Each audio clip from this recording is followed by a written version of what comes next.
久しぶりに会った親友と一日楽しく過ごした俺は、親友の願いもあり、高級寿司店に入った。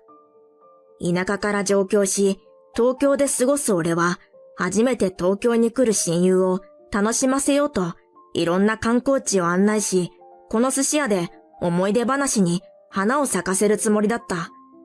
ところが、店に入ると、高級寿司店らしからぬ展開となってしまった。貧乏人は帰ってくれ。うちの品格が下がる。お前たち貧乏人は、かっぱ巻きが精一杯といったところだろうな。心ない店員の言葉に、俺たちは言葉を失う。ついカッとなった俺は、店員に掴みかかろうとしたが、冷静な親友に止められた。そして、親友は店員に笑いかける。貧乏人が失礼しました。以後、出入りしないようにしますね。その言葉に満足そうに笑った店員だったが、その後、高級寿司店は閉店の危機に陥ることになるのだった。俺の名前は中田翔平。俺が育ったところは自然豊かな田舎で、周りのどこを見渡しても田んぼしかない農業が盛んな小さな町だった。同級生、先輩や後輩、仲間たちは農家の家系で、俺の実家も農家を営んでいる。俺たちのほとんどは小さい頃から繁忙期になると田んぼに入って農業の手伝いをして育った。そんな地元や農業が嫌いだったわけではないが、俺は両親が雨の日も風の日も汗水垂らして働く姿を見て育ち、農業ではない道から両親の助けになれないかと幼い頃から思っていた。農業系の高校に進学し、実家の農業を継ぐ友人たちとは別の道に進み、俺は工業系の高校から地方の大学に進学し、卒業後上京した。東京で就職した会社は運送業で、毎日遠方まで依頼された荷物を届ける仕事だ。荷物の積み込みから運送、そして荷下ろしまでなかなかの肉体労働だが、実家の手伝いで運送も荷物の積み下ろしをしていたから仕事自体は苦にならなかった。だが東京は交通事情が田舎とは違う。田んぼの真ん中に一本だけ通っていた道路と違い、車線が何車線もあり、主要道路から少し入り込むと小さな道が山とある。土地勘もなく道路が複雑な上に車も多い。まず、俺を悩ませたのは、道を覚えることと、通りの車の量に慣れること。それだけでも必死だった。仕事は覚えることもたくさんあったが、それなりにやりがいを感じながら仕事に奮闘した。そんな俺も上京して2年が経つ。仕事にも慣れ、主要道路も心配なく走れるようになり、近場から遠方までたくさんの仕事を任されるようになってきた。そんなある日、地元仲間の玄太から電話が入った。玄太は小さい頃から一緒に遊んでいた幼馴染だ。実家は田舎の方でも大きな農家で、玄太は農業の後継者として実家を手伝っている。俺の一番の親友で、急な電話に何事かと思いながらも嬉しくなった。ああ、翔平、元気か？おう、元気だよ。急にどうした？何かあったか？兄弟のようにいつも一緒だった玄太との会話は久しく会っていないとは思えぬほど自然なものだ。俺さ、今度の週末そっちに遊びに行こうと思ってさ。でも俺、東京とか都会は初めてで少し心配でさ。なんだよ、急に。お前、そんな話はもっと早くしろよ。思い立ったら即行動の玄太だ。急な話だったが、週末はちょうど俺も休みだったこともあり、喜んで承諾した。わかったよ。空港着いたら俺が迎えに行くから、お前はそこで待っとけよ。約束を交わし、電話を切ると懐かしさと楽しみで胸が躍った。まるで子供の遠足前だな。俺は笑いがこみ上げた。そして週末、俺はワクワクしながら空港へ向かった。あいつ、無事着いたかな？俺が初めて東京に来た時のことを思い出す。右も左も人。そして歩くテンポが速い。見上げれば高いビル、車線の多さ、車の多さに不安な思いをした。到着口で玄太が来るのを待っていると、キョロキョロしながら歩いてくる懐かしい姿が見えた。玄太。俺は不安な思いをさせまいと、すぐに声をかけると、玄太は満面の笑みを浮かべて手を振り返してくれた。翔平、いや、よかった。俺、どっち行ったらいいかわからなくてさ。人がたくさん歩く方に向かって歩けば、どうにかなるって思って必死に歩いたよ。気取らない、気さくなところが玄太のいいところだ。よし、じゃあ、今日は俺が案内人だな。楽しもうぜ。俺たちは早速観光地を回り、初めて東京に来た玄太に楽しんでもらおうと、俺がわかるところはすべて観光した。今日の予定は3日間かけて俺が組んだルートだ。少年時代に戻り、まるで修学旅行のような楽しい一日を過ごした。実家に持って帰るお土産や地元では買うことのできない買い物にも付き合い、玄太も満足そうに楽しんでいた。都会はすごいな。何でも揃う。俺たち田舎の人間には人の多さに参ってしまうけどさ。でもほんと楽しかったよ。俺もさ、玄太と一緒に過ごせて楽しかったよ。これからもたまには出てこいよな。そんな約束を交わし、笑い合っていると。俺さ、どうしても今日行きたい店があるんだ。夜飯、付き合ってくれない？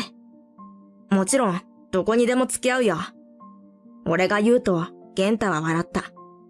やっぱ持つべきは友だよな。玄太はスマホのナビで場所を確認し、早速向かう。そして着いたところは誰もが知っている高級寿司店だった。おいおい、冗談だろ？ここは俺たちにはちょっと早すぎるって。気負いする俺に、俺、東京行くって決めた日から、絶対ここの店行こうって決めてたんだ。入ろうぜ。玄太はためらうことなく豪華な店構えの引き戸を開けた。いらっしゃい。元気な挨拶で迎えると同時に店員が俺たちに目を向けた。こんばんは。予約はしてないですが、空いてますか？玄太が話しかけると俺たちを見た店員は急に顔を曇らせた。舌打ちをしたように見えた。なんだ？と一瞬思ったが、店員が舌打ちなんてするだろうか。気のせいだろうと思い直す。ところが、どうやら勘違いだったわけではなく、店員は俺たちに顎で店の隅を指し示した。二人掛けのテーブル席が空いている。おい、高級寿司店ってこんなもんか？店員の態度に腹立たしさを感じ、席に座った俺は玄太に話しかけた。男ばかりの店だから、そう、愛想を振りまかないよ。こんなもんだろ。こそこそと話している俺たちの席へ、店員は箸とおしぼりを持ってきた。だが、その箸とおしぼりは置かず、不機嫌そうな顔で、俺と玄太の顔を交互に見る。うちの店知ってますか？突然の店員の質問に戸惑う。はい？玄太は怪げそうに店員を見た。聞こえなかったですか？うちの店知ってますか？同じことを聞いてきた。知ってます。今日、俺、東京に地方から来たんですが、絶対この店で寿司を食おうって決めてきたんですよ。玄太が弾んだ声で言う。知っているならなんで来たんだ。ここは貧乏人が来る店ではないですよ。俺と玄太は驚いて顔を見合わせる。二人して今ここで何が起こっているのかとあっけに取られた。ここで寿司食べて金は払えるんですかね？近くに回転寿司もあるからそっちの方が腹いっぱい食べられると思いますがね。店員の態度に俺たちは言葉を失った。久しぶりに会った玄太を楽しませようといろんな場所に行き、笑い合った楽しい記憶が一瞬にして嫌な思いで上書きされる。玄太も同じ気持ちのようだ。さっきまで笑い合っていた顔は、みるみる赤くなり、怒りをこらえているようだ。俺たちは、店を調べた上で、ここに来たんだ。ここで寿司を食べるつもりだが、悪いか？玄太が、少しイラついた声で返事をする。いや、ちゃんと勘定してもらえるんだったらいいんですよ。どう見ても、お金を払えそうに見えない方々でしたので、少し心配になりましてね。二人を思って回転寿司の方を提案したところでした。店員は嘲笑しながら乱暴に箸とおしぼりを置いた。まあ、でも、おたくらが食べられるのなんて、うちで一番安い、かっぱ巻きってとこじゃないですか？店の品格を落とす貧乏人には出入りしてほしくないので、それ食べたらさっさと帰ってくださいね。俺は怒りをこらえきれなくなり、席を立ったが、玄太に止められた。そんな俺たちを見ても、店員は薄ら笑いを浮かべている。かっぱ巻きでいいっすか。嫌味を込めた言葉で、さらに突っかかってくる。ああ、いいですよ。準備してください。静かに伝えた玄太の耳の近くに顔を近づけ、えい、と言って厨房へ行った。俺たちが何か悪いことしたか？身なりか？若造のくせにと思ったか？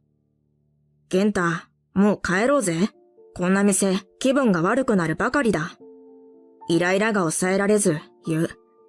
ふと玄太を見ると、怒りと絶望の表情で一点を見つめ、小刻みに震えていた。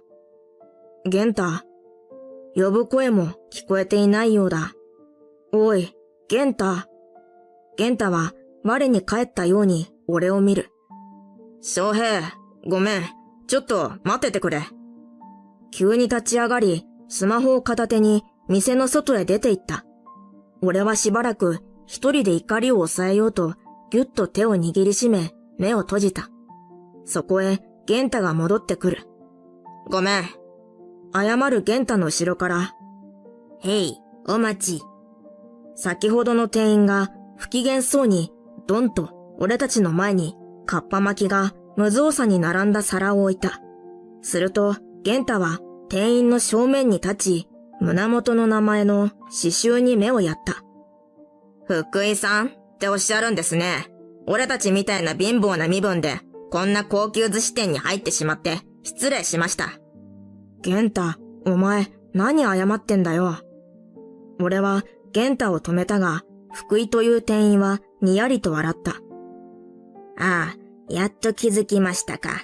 ああ、お勘定なら、かっぱ巻き食べてからで。この後に及んで、まだ言うか。俺は、玄太がなんでこんな奴に謝るのかわからなかった。俺たちが帰ると思ったのか、嬉しそうに笑う店員に玄太が続ける。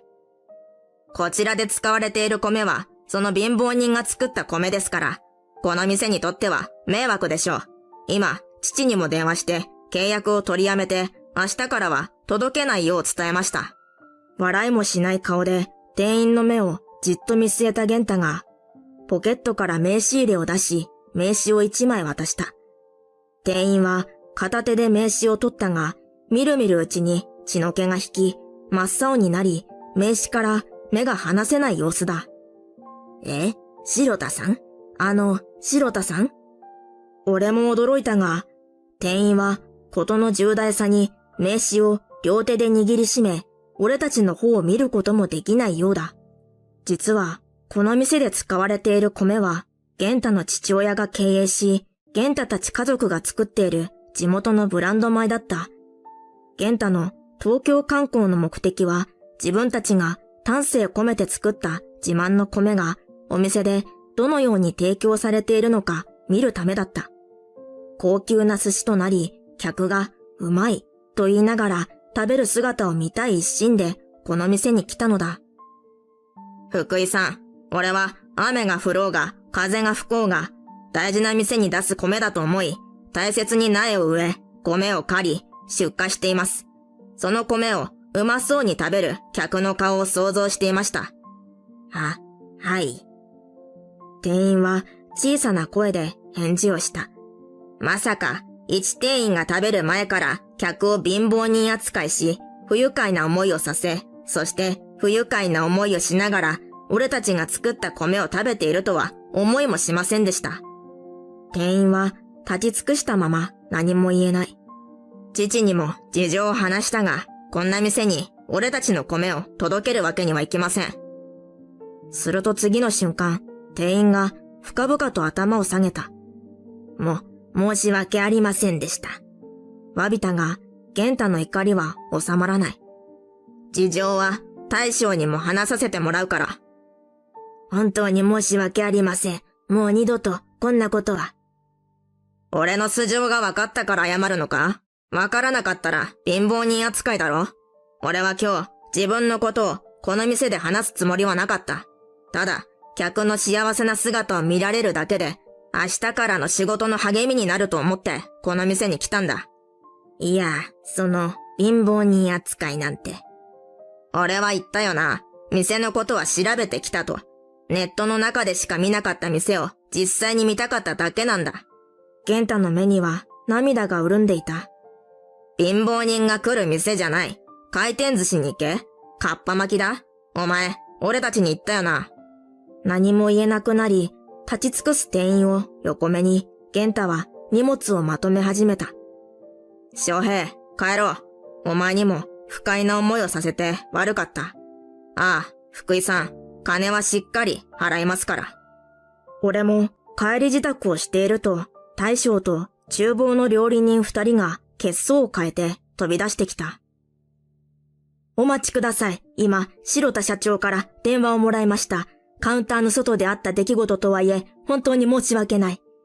なんと、大将はその場にひれ伏し、土下座をした。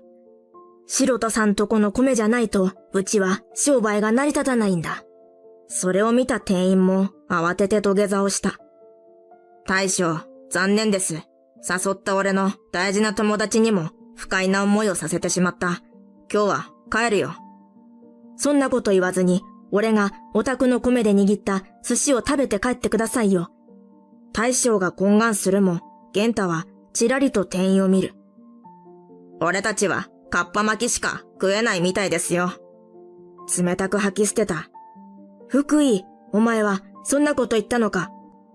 大将が店員を怒鳴る。大将、すみません。ただごとではない様子に、店員はただ謝るばかりだった。引き止める大将の手を振り払い、玄太は肩を落とし、俺と店を後にした。それもそうだろう。自分が作った米を都会の真ん中の高級寿司店で食べてもらえる。ネットのコメントには、シャリがうまい、米とのバランスが絶妙、などの好評が並んでいる。どんな店なのかと、玄太は期待を膨らませ、今日の東京観光でこの店を訪れることを何日も前から楽しみにしていたのだろう。極上の寿司ネタと玄太が丹精込めて作った米。田舎を離れた俺を誘い、ビール片手に思い出話に花を咲かせる。そんな思いでこの店に入ったのだろう。少年時代に戻り、久しぶりに会った親友と過ごした大事な一日。誰もが知る高級寿司店で、まさか嫌な思いをさせられて終わるとは思ってもいなかった。俺たちは時間も遅くなっていたから、帰る途中のファミレスで腹いっぱい食べた。俺は玄太をホテルに送り届け、明日迎えに行く約束をした。玄太は小さい頃から周りを楽しませる明るい性格で、誰よりも周りを気遣うやつだ。そんな玄太がしょんぼりと歩く後ろ姿を見ると、俺まで虚しくなった。次の日、俺は玄太を空港まで送った。また来いよ。待ってるからな。俺の言葉に玄太は笑って手を振り返した。それから数日後の夜、玄太から電話が入った。先日の件で高級寿司店の大将と福井という店員が謝罪に来たそうだ。大将と玄太の父親との付き合いは古く、父親も店での出来事に激怒したが、大将の誠心誠意の謝罪に今後このようなことがなきよう約束し、契約は続けることになったようだ。だが、俺たちを罵り、貧乏人扱いをしたあの店員はクビになった。高級寿司店の味や人気にかまけて客を見下し、不快な思いをさせる、あってはならないことだ。そんな店員はいらないと大将も判断したのだろう。その話を玄太から聞き、俺も一人の大人として人を見下すことをしてはいけないと感じた。そしてどんなことがあっても人を見た目で判断しないと心に決めた。それにしても俺が生まれ育った田舎の米がこんなにも都会の人たちに求められ喜ばれるものだとは思いもしなかった。これまで農業を守り続けてきた両親やそれを引き継ぐ玄太のことを誇りに思う。今度玄太が遊びに来た時はその時こそうまい寿司を二人で食べに行こう。その日を楽しみにして今日も俺は都会で車を走らせる。